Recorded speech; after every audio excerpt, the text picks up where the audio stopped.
Yo guys, welcome back, and today I'm going to be talking about the cut content of Black Ops Cold War.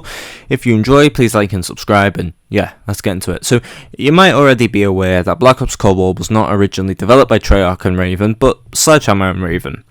Treyarch took over the project in 2019, I think the earlier part of the year, if I remember correctly, during BO4's life cycle. There is very little known about this version, other than the fact that it would have been built on the COD World War II engine instead of the BO4 engine on which Cold War was actually made on. It's also a good guess, as this would not have been a Black Ops game that characters such as Woods, Mason, and every other Black Ops character would be absent.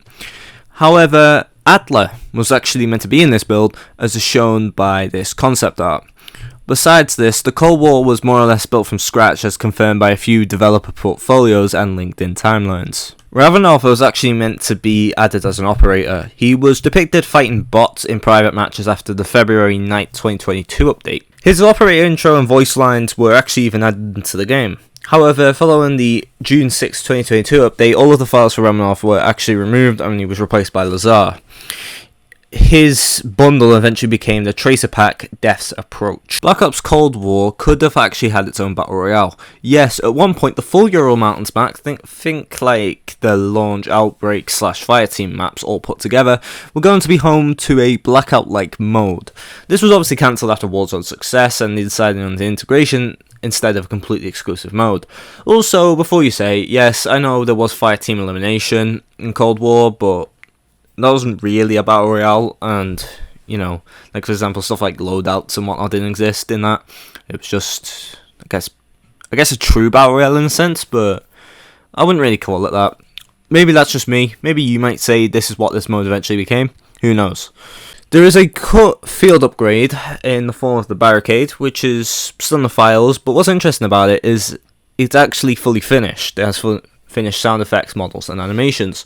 The K9 unit, or attack dogs, are mentioned with file strings and a HUD icon.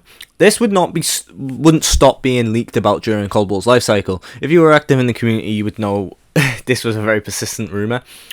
If you don't know, what the attack dogs do is they hunt down enemy players. We don't know when this would have released, but the K9 unit from BO4 remains in the files. There were 3 cut perks. First, we have Medic, which was a tier 1 perk which would allow you to revive quicker, regen faster, and that allows you to revive to have bonus health. Second, we have Espionage, which is also a tier 1 perk which doesn't have anything known about it.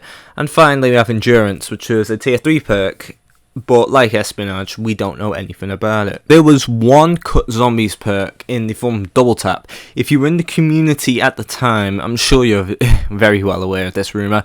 To be honest, Cold War Pack-a-Punch weapons had very high fire rates anyway, so it was kind of useless to add anyway.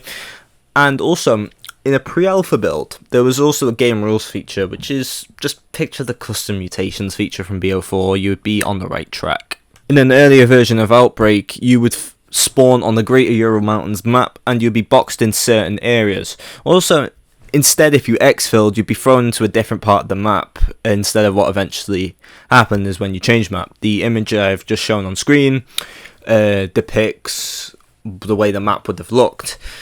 Finally, there was 2 HUD icons that were found in the files.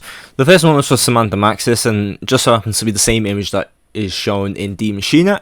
And the second one is for Piotr, or Peter, I think it's Peter anyway. It's a Russian name for Peter. It's the guy trapped in the Dark Ether. Here's the image here. If you enjoyed this video, please like and subscribe, and comment down below what you thought, and yeah, bye.